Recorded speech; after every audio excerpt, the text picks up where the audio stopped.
একদিন মহান আল্লাহ পাক রব্বুল আলামিন হযরত জারজিস আলাইহিস সালামকে ওহির মাধ্যমে নির্দেশ দিলেন, হে জারজিস, তুমি ফিলিস্তিনে যাও, সেখানে গিয়ে সেখানকার বাদশাহ দাদিয়ানকে দ্বীনের পথে আহ্বান করো। মহান আল্লাহ পাক রব্বুল আলামিনের এই নির্দেশ মোতাবেক হযরত জারজিস আলাইহিস সালাম বাদশাহ দাদিয়ান এবং তার অনুসারীদের মধ্যে দেব মূর্তি পূজার অসারতা এবং নিরাকার আল্লাহই একমাত্র উপাস্য এই সত্যবাণী প্রচারের লক্ষ্যে ফিলিস্তিনে রওনা করলেন।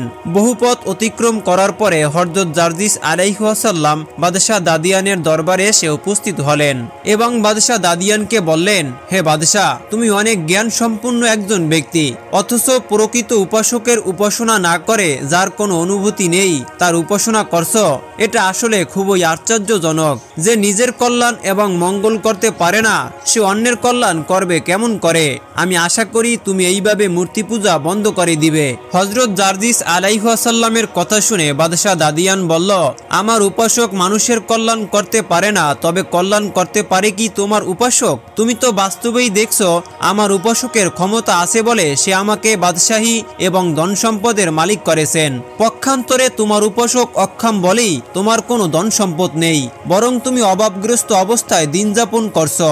তখন বাদশাহ দাদিয়ান বলল, আমি তোমাকে পরামর্শ দিছি, তুমি যার পূজা করছো তার পূজা বন্ধ করে আমাদের মূর্তি পূজা শুরু করে দাও, দেখবে আমাদের মতোই তোমারও কল্যাণ সাধিত হবে। এই কথা শুনে হযরত জারজিস আলাইহিস সালাম বললেন, দেখো বাদশাহ, পৃথিবীর জীবন এবং পৃথিবীর ধন সম্পদ সবই সাময়িক এবং ক্ষণস্থায়ী, পক্ষান্তরে পরলৌকিক জীবন এবং ধন সম্পদ সবই দীর্ঘস্থায়ী, তার কোনো শেষ নেই। পরলৌকিক খুশি অর্জন করতে গেলে পার্থিব সুখ অবশ্যই ত্যাগ করতে হয়, নানা প্রকার দুঃখ কষ্ট সহ্য করতে হয়। আমি তাতেও খুশি, কেননা চিরস্থায়ী সুখ এবং খুশির অপেক্ষায় ইহকাল সুখ ও শান্তি একেবারেই নগণ্য। হযরত জারজিস আলাইহিস সালামের এই কথা শুনে বাদশাহ দাদিয়ান জিজ্ঞেস করলেন, তোমার পরলৌকিক সুখ শান্তির দৃষ্টান্ত কেমন হবে? হযরত জারজিস আলাইহিস সালাম বললেন, পরলৌকিক খুশির দৃষ্টান্ত হলো মহাশান্তিময় খুশির বেহেশত। কোন রকম দুঃখ কষ্ট এবং ভাবনার চিন্তার স্থান নেই। যে বেহেশতে প্রবেশ করতে পারে তার জন্য সব দুঃখ কষ্ট হারাম হয়ে যাবে। পক্ষান্তরে যে পার্থিব জগৎ থেকে নিরাকার আল্লাহকে অবহেলা করে দেবদেবীর পূজা করে, পরকালে তার স্থান হবে জাহান্নাম, আর অনন্তকাল সেখানে সে আগুনের আযাব পেতেই থাকবে। হযরত জারজিস আলাইহিস সালামের এই ধরনের স্পষ্ট উক্তিতে বাদশাহ দাদিয়ান জারজিস আলাইহিস সালামের প্রতি ক্রোধে আগুনের মতো হয়ে উঠল। বাদশাহ দাদিয়ান বলে উঠল, তোমার স্পর্ধা এবং সাহস দেখছি সীমা ছাড়িয়ে যাচ্ছে। আমার সামনেই তুমি আমাদের পূজা নিয়ে দেবমূর্তির কুচ্ছা প্রচার এবং তোমার উপাস্যের বাহাদুরি প্রচারের দৃষ্টতা দেখাচ্ছ। দেখছি তোমার কোন উপাস্য তোমাকে আমার শাস্তি থেকে রক্ষা করতে পারে। বাদশাহ দাদিয়ান এই কথা বলে বাদশাহ তখনই হুঙ্কার দিয়ে বলে উঠল, তোরা কে কোথায় আসিস? এই লোকটিকে বন্দী করে শুলে চড়িয়ে হত্যা করে ফেল। বাদশাহর আদেশ তখনই পালিত হলো। বাদশাহর অনুগত কাফেরগণ হযরত জারজিস আলাইহিস সালামকে শুলে চড়িয়ে হত্যা করে একটা প্রকাণ্ড অগ্নিকুণ্ডে নিক্ষেপ করল। কিন্তু মহান আল্লাহ পাক রব্বুল আলামিনের কি অপূর্ব মহিমা এবং কি অবিশ্বাস্য ব্যাপার, হযরত জারজিস আলাইহিস সালামকে অগ্নিকুণ্ডে নিক্ষেপ করার পর মুহূর্তেই হযরত জারজিস আলাইহিস সালাম সেই ভীষণ অগ্নিকুণ্ডের মধ্য থেকে অত্যন্ত শান্ত এবং সুমধুর কণ্ঠে পাঠ করতে লাগলো, লা ইলাহা ইল্লাল্লাহ, অর্থাৎ হে মানবগণ, তোমরা জেনে রাখো আল্লাহ ব্যতীত আর কোন উপাস্য নেই। তোমরা সবাই তার উপাসনা করো এবং জঘন্য মূর্তি পূজাকে পরিহার করো। এই অদ্ভুত ঘটনা দেখে বাদশাহ দাদিয়ান বলল, লোকটা কিভাবে প্রাণে বাঁচল? তবে যেভাবেই হোক তাকে শেষ করতেই হবে। তোমরা একটি ডেকবর্দি পানির মধ্যে তাকে রেখে পানি জোশ করতেই থাকো, যতক্ষণ পর্যন্ত ওই তীব্র উষ্ণ জোশের মধ্যে তার দেহ গলে না যায় ততক্ষণ সময় পর্যন্ত তা জাল দিতেই থাকো। এই কথা শুনে বাদশার লোকগণ অনবরত একদিন এক রাত পানিতে জাল দিতেই লাগলো, কিন্তু দেখা গেল হযরত জারজিস আলাইহিস সালামের তাতে কিছুই হয়নি। মাছ যেভাবে পানিতে সাঁতার কাটে, হযরত জারজিস আলাইহিস সালাম ঠিক সেভাবেই পরম আনন্দে পানির মধ্যে সাঁতার কাটতে লাগলো। তার সামান্য মাত্র ক্লেশ বা অসুবিধা হলো না। তিনি সেই গরম পানির মধ্য হতে বলতে লাগলো, হে মূর্খ বাদশাহ, তুমি ভুল পথ বাদ দিয়ে এখনো সময় আছে, সৎ পথ অবলম্বন করো। তুমি যদি সৎ পথ অবলম্বন করো তার পরিণতি কল্যাণকর এবং মঙ্গলময় হবে। বাদশাহ দাদিয়ান তার ব্যর্থতার গ্লানিতে অধিক কাতর এবং উত্তেজিত হয়ে দিশেহারা হয়ে উঠল। সে এবার তার লোকদেরকে বলল, তোমরা এবার এক কাজ করো, ড্যাগের মধ্যে তামা রেখে জাল দিতে শুরু করো। যখন তা গলে তরল পানির আকার ধারণ করবে তখন তাকে ওই ড্যাগের মধ্যে রেখে ডেকটির মুখ আবদ্ধ করে পুনরায় জাল দিতে শুরু করো। বাদশাহ দাদিয়ানের কথা অনুযায়ী তার লোকজন বাদশার নির্দেশ মতো কাজ করতে লাগলো। বিগলিত তামা আগুনের জালে ড্যাগের মধ্যে যখন টকবক করতে লাগলো তখন ড্যাগের ঢাকনা খুলে তারা দেখতে পেল যে হযরত জারজিস আলাইহিস সালাম ড্যাগের মধ্যে আনন্দে চিত্তে বসে আছেন। এই দৃশ্য দেখে বাদশাহ অবাক বিস্ময়ে তার নিকট জিজ্ঞাসা করল, হে জারজিস, বলো তো তুমি আমার এই ভীষণ শাস্তিগুলোর মধ্যে কিভাবে তোমার প্রাণ রক্ষা করছ? হযরত জারজিস আলাইহিস সালাম বললেন, হে অবিশ্বাসী কাফের, তুমি আমার মহান আল্লাহর শান্তির কি বুঝবে? তিনি যাকে রক্ষা করবেন, তোমার মতো হাজার শক্তিশালী জালেম বাদশার সম্মিলিত শক্তিও তার কিছুই করতে পারবে না। অযথাই তুমি আমার সাথে এই দুর্ব্যবহার করছো। আমি এখনো তোমাকে পরামর্শ দিছি, তুমি আল্লাহ তাআলার খাঁটি ধর্মে দীক্ষিত হয়ে যাও। তোমার ওইসব ভুয়া দেবদেবীর উপাসনা ত্যাগ করো। হযরত জারজিস আলাইহিস সালামের কথা শুনে বাদশাহ দাদিয়ান আবার ক্রোধে গর্জন করে উঠল এবং তার কতিপয় লোকদেরকে ডেকে বলল, তোমরা লোহার শালাকা জ্বলন্ত আগুনে ধরো। তা যখন উত্তপ্ত হয়ে আগুনের বর্ণা ধারণ করবে তখন তা জারজিসের মাথায় চেপে ধরবে এবং যতক্ষণ পর্যন্ত তার প্রাণ বের না হবে তত সময় পর্যন্ত জারজিসকে এই শাস্তি প্রদান করো এবং এভাবেই শাস্তি দিতে থাকো। বাদশাহ দাদিয়ানের আদেশ পাওয়া মাত্রই হযরত জারজিস আলাইহিস সালামের প্রতি এই অত্যাচার শুরু হলো। কিন্তু মহান আল্লাহ তাআলার অপার অনুগ্রহে এতেও হযরত জারজিস আলাইহিস সালাম কোনো রকম কষ্ট অনুভব করলই না। মোট কথা, হযরত জারজিস আলাইহিস সালামকে হত্যা করার এই প্রচেষ্টা সম্পূর্ণভাবে ব্যর্থ হয়ে গেল। বাদশাহ দাদিয়ান এই অবস্থা দেখে একেবারে হয়রান হয়ে গেল। তিনি ভাবতে লাগলেন কিভাবে হযরত জারজিস আলাইহিস সালামকে হত্যা করা যায়। এমন কোনো কার্যকরী ব্যবস্থাই বাদশাহ আর খুঁজে না পেয়ে তার লোকদেরকে নির্দেশ দিল, তোমরা জারজিসকে কারাগারে নিয়ে মাটিতে উপুর করে লোহার দণ্ড দ্বারা অনবরত তার পায়ে এবং মাথায় সজোরে প্রহার করতে থাকো আর তার পিঠের উপর ভারী পাথর চাপা দাও যেন তার জিহ্বা বের হয়ে পড়ে। বাদশাহর আদেশ অনুযায়ী হযরত জারজিস আলাইহিস সালামকে সত্যিই কারাগারে নিয়ে উপুর করে শুয়ে তার পিঠে ভারী পাথর চাপা দিয়ে কয়েকজন লোক একই লোহার দণ্ড দ্বারা প্রহার করতে লাগলো। অবিরাম এই কঠোর নির্যাতন চলতেই লাগলো। এই সময় মহান আল্লাহ পাক রব্বুল আলামিনের পক্ষ হতে একজন ফেরেশতা আগমন করে হযরত জারজিস আলাইহিস সালামকে বললেন, হে আল্লাহর নবী, পাপিষ্ঠ কাফের আপনার প্রতি যে কঠোর নির্যাতন শুরু করেছে তা সহ্য করা সত্যি সীমার বাইরে। তবু আপনি মহান আল্লাহর উপর নির্ভর করে ধৈর্য ধারণ করুন, তাতে মহান আল্লাহর দরবারে আপনার মর্যাদা অনেক গুণ বৃদ্ধি পাবে। কোনো কর্মেই আপনি ধৈর্যহারা হবেন না। উক্ত কথা বলেই ফেরেশতা অদৃশ্য হয়ে গেল। হযরত জারজিস আলাইহিস সালাম কাফেরদের অত্যাচার নীরবে সহ্য করতে লাগলেন এবং তিনি শুধু আল্লাহ পাক রব্বুল আলামিনকেই ডাকতে লাগলেন। এভাবে একাধারে 1 মাস পর্যন্ত শাস্তি প্রদান করে যখন বাদশার লোকগণ দেখল হযরত জারজিস আলাইহিস সালাম সম্পূর্ণভাবে মৃত্যুর মতো শুয়ে আছেন, তার কোনো অঙ্গ প্রত্যঙ্গ জীবিত লোকের মতো নিদর্শন মিলছে না, তখন তারা মনে করল যে হযরত জারজিস আলাইহিস সালাম নিশ্চয়ই মৃত্যুবরণ করেছেন। মৃত্যু ব্যক্তির উপর শাস্তি দেওয়া নির্থক মনে করে হযরত জারজিস আলাইহিস সালামের পিঠের ওপর হতে পাথর সরিয়ে তারা বাদশার কাছে চলে গেল। হযরত জারজিস আলাইহিস সালামের মৃত্যু হয়েছে বলে বাদশার কাছে সংবাদ পৌঁছালো। বাদশাহ এই খবর শুনে অনেক খুশি হলো এবং এতদিন পর তার একটি মস্ত বড় বিপদ দূর হয়ে গেল এই কথা মনে করে স্বস্তির নিঃশ্বাস ফেলল।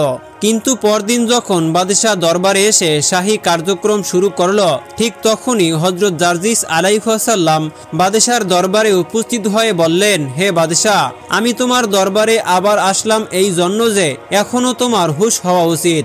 আমি তোমাকে সতর্ক করছি, তুমি ভ্রান্ত পথ বাদ দিয়ে সৎ পথ অবলম্বন করো। বাদশাহ দাদিয়ান চোখ তুলে সে হযরত জারজিস আলাইহিস সালামকে দেখা মাত্র তার মাথায় যেন আকাশ ভেঙে পড়ল। বাদশাহ কিছুই বুঝে উঠতে পারছিল না যে হযরত জারজিস আলাইহিস সালাম কি উপায়ে এত কঠোর নির্যাতন হতে প্রতিবারই তার জীবন রক্ষা করেছেন। তারপর বাদশাহ ভাবতে লাগলো কোন প্রক্রিয়া দ্বারা তার প্রাণ সংহার করতে পারবে। কিছুক্ষণ ভাবার পরে বাদশাহ দাদিয়ান তার দরবারের কড়া টেনে তার লোকদেরকে আদেশ করলো, তোমরা জারজিস আলাইহিসসালামের দেহটি চিরে 2 খণ্ড করে তা টুকরো টুকরো করে ফেলো, তারপর তা খাঁচায় আবদ্ধ বাঘের সামনে নিয়ে যাও। আমি দেখতে চাই বাঘ তার মাংস খেয়ে ফেলেছে। তখন বাদশাহ দাদিয়ানের আদেশ সাথে সাথে পালিত হলো। তার লোকজন বাঘকে মাংস দিয়ে চলে আসলো, কিন্তু বাঘ হযরত জারজিস আলাইহিসসালামের মাংস আহার করা তো দূরের কথা, সেই মাংস বহুত ইজ্জত এবং সম্মানের সাথে উঠিয়ে নিজের পিঠের উপর রাখলো। এই সময় আল্লাহ পাক রব্বুল আলামিনের হুকুমে এক ফেরেশতা হাজির হয়ে উক্ত মাংসের মধ্যে রূহ প্রবেশ করিয়ে দিল। সাথে সাথে হযরত জারজিস আলাইহিসসালাম অবিকল পূর্বের রূপ ধারণ করে জীবিত হয়ে বাঘের পিঠে বসে রইলেন। ওইদিকে বাদশাহ বহুদিন পরে আজ হযরত জারজিস আলাইহিসসালামের ঝামেলা মিটে গেছে মনে করে নিশ্চিত মনে শাহী দরবারের কাজকর্মে আত্মনিয়োগ করল। ঠিক এমন সময় হযরত জারজিস আলাইহিসসালাম উল্লিখিত বাঘের পিঠে চড়ে শাহী দরবারে গিয়ে উপস্থিত হলেন। এই দৃশ্য অবলোকন করে বাদশাহ এবং তার দরবারের প্রত্যেকটি লোকজন ভয়ে কেঁপে উঠল। তারা সবাই মনে করল যে হযরত জারজিস আলাইহিসসালাম এবার কাউকেই রেহাই দেবে না, বাঘের দ্বারা তিনি সকলের প্রাণ সংহার করবেন। আসলে জারজিস আলাইহিসসালাম কিন্তু সেই সব কিছুই করল না। শুধু তিনি একবার বাদশাহকে বললেন, হে বাদশাহ দাদিয়ান, আল্লাহর শক্তি দেখে আল্লাহর শক্তির কথা চিন্তা করে এবার তুমি আল্লাহর পথে ফিরে এসো। এই কথা বলে তারপর জারজিস আলাইহিসসালাম আবারও চলে গেলেন। পাপিষ্ঠ বাদশাহ এবং তার পরিষদ বর্গের এবারও সদ্বুদ্ধির উপায় হলো না। তারা বলাবলি করতে লাগলো যে জারজিস আলাইহিসসালাম দেখা যায় এক ভয়ঙ্কর জাদুকর, সে জাদুর জোরেই এভাবে তার প্রাণ রক্ষা করেছে, অতএব তাকে জব্দ করতে হলে তদ অপেক্ষা বড় জাদুকর দ্বারা কার্যসিদ্ধি করতে হবে। তখন রাজ্যের যত প্রধান প্রধান এবং সেরা জাদুকর ছিল তাদের সকলকে শাহী দরবারে উপস্থিত করা হলো এবং বলা হলো, তোমরা যদি জাদুকর জারজিসকে জাদুর সাহায্যে শেষ করতে পারো তাহলে তোমাদেরকে ধারণাতীত পুরস্কার দেওয়া হবে। এত পুরস্কার দিব যা তোমরা ধারণাও করতে পারোনি। তারপর বাদশার কথা শুনে জাদুকরগণ বলল, জারজিস আর কি জাদু শিখেছে, আমরা তাকে জাদুর দ্বারা অনায়াসে ধ্বংস করে দিব। হে বাদশাহ দাদিয়ান, আপনার চিন্তার কোনো কারণ নেই। জাদুকরগণের এই কথা শুনে তখন বাদশাহ বলল, তোমাদের কথায় আস্থা আসছে না, তোমাদের জাদুর শক্তি কেমন তা আমাকে একটু কিছু নমুনা দেখাও। সাথে সাথে তাদের মধ্যে যে প্রধান জাদুকর সে একটি বস্তু দ্বারা 2টি বিরাট অজগর সাপ সৃষ্টি করল। অজগর 2টি ফেনা উঁচু করে এদিক সেদিক ছুটাছুটি করতে লাগলো। তার একটু পরেই সেই সাপ 2টিকে দম পড়া মাত্র তা 2টি মোটাজাত বলদ গরুতে পরিণত হয়ে গেল। ওই গরু 2টি দ্বারা এক খণ্ড জমিন চাষ করে তাতে গমের বীজ রোপণ করা হলো। সাথে সাথে তাতে গাছ হয়ে ফসল ফলল এবং তার সাথে সাথে পেকেও গেল। তখন ওই ফসল কেটে মলন দিয়ে ওই গম পিষে আটা তৈরি করে তা দ্বারা রুটিপক্ক তৈরি করে ওই রুটি বাদশাকে খাওয়ানো হলো। এতে মাত্র অল্প কিছু সময় লাগলো। বাদশাহ এই সব ঘটনা স্বয়ং চোখের সামনে নিজেই দেখল। এই অদ্ভুতপূর্ব আশ্চর্য ঘটনা দেখে বাদশাহ এবং তার লোকজন সকলেই ভাবল, এই অদ্ভুত ক্ষমতাশালী জাদুকরের হাতে আর জারজিসের রক্ষা নেই। বাদশাহ দাদিয়ান তখন মিসকি মিসকি হাসতে লাগলো এবং তিনি মনে মনে ভাবতে লাগলো, এবার তার জাদুর কেরামতি শেষ হয়ে যাবে। জারজিসের এবার সব কেরামতি একেবারে নিমিষেই মিশে যাবে। জারজিসের কি অবস্থা যে হবে তা আমি কল্পনাও করতে পারছি না। এবার দেখি সে কি করে বেঁচে যায় এবং কোন আল্লাহ তাকে বাঁচিয়ে রাখে। বাদশাহ দাদিয়ান এই সব কথা ভাবতে লাগলো এবং মিসকি মিসকি হাসতে লাগলো এবং বাদশাহ দাদিয়ান খুশিতে আত্মহারা হয়ে বাদশাহ জাদুকরকে মূল কাজ করার পূর্বেই শুধু জাদুর নমুনা দেখে তাকে অনেক মূল্যবান জিনিস প্রদান করলো এবং জাদুকরকে বলল, তোমার পুরস্কার আমার কাছে জমা রয়েছে, তোমার কাজ শেষেই তোমার পুরস্কার দেওয়া হবে। এ তো সামান্য কিছু, তোমার জাদু দেখে আমি খুশি হয়ে তোমাকে উপহার দিলাম। মূল কাজ শেষ করার পরে তোমাকে মূল্যবান জিনিস আমি উপহার হিসাবে দিব। বাদশাহ দাদিয়ানের এই সব পুরস্কার পেয়ে তখন জাদুকরগণ বলল, আপনার কোনো চিন্তার কারণ নেই, আপনি শুধু অপেক্ষা করুন আর দেখুন আমি তার কি করি। জারজিস রেহাই পাবে না। আমার হাত থেকে আজ পর্যন্ত কোনো জাদুকরই রেহাই পায়নি। আপনি আপনার জায়গায় বসে দেখুন আমি জারজিসের কি অবস্থা করি। তারপর বাদশাহ বলল, এখন তুমি তোমার মূল কাজে আত্মনিয়োগ করো। জাদুর দ্বারা তাকে কুকুর বানিয়ে ফেলো আর বাজারের কুকুরগুলো এসে একযোগে তাকে কামড়িয়ে বেদিব্যস্ত করুক, তারপর তাকে হত্যা করার ব্যবস্থা করবে।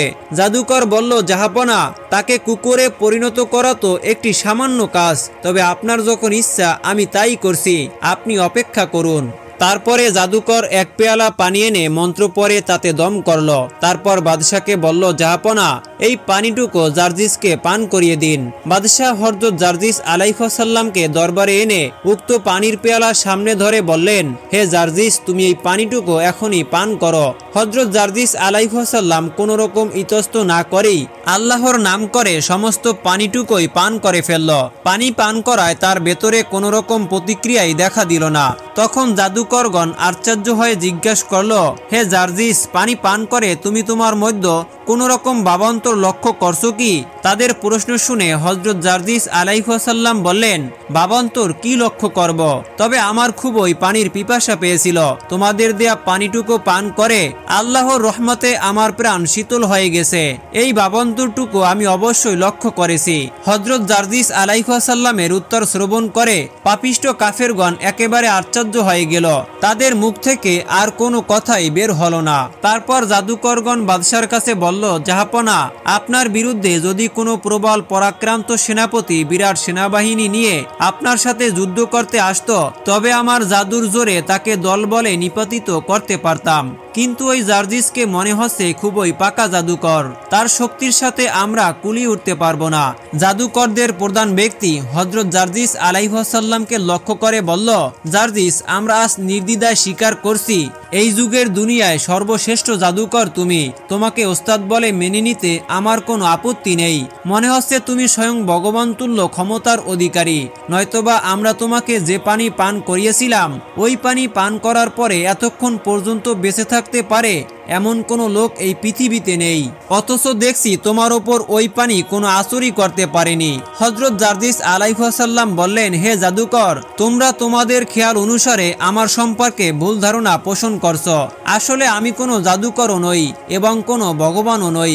তোমরা মহান স্রষ্টা আল্লাহ পাক রব্বুল আলামিনকে ভগবান বলে স্বীকার করো এবং তাকে ভগবান বলে ধারণা করছো। অথচ মহান আল্লাহ পাক রব্বুল আলামিন একক। তিনি সকল শক্তির অধিকারী এবং সর্বশক্তিমান। তার অসীম শক্তি হতে আমাকে কণামাত্র শক্তি দান করেছে। এই কথা বলার পরে জার্জিস আলাইহিসসালাম আরো বললেন, আমরা যে যাই করি না কেন তা তারই শক্তি এবং ক্ষমতার বিকাশ মাত্র। তারই প্রদত্ত সাহায্য এবং অনুগ্রহের বলে আমি সকল বিপদ হতে রক্ষা পেয়ে থাকি। তিনি যাকে রক্ষা করেন কারো ক্ষমতা নেই যে তার তিলমাত্র ক্ষতি করতে পারে।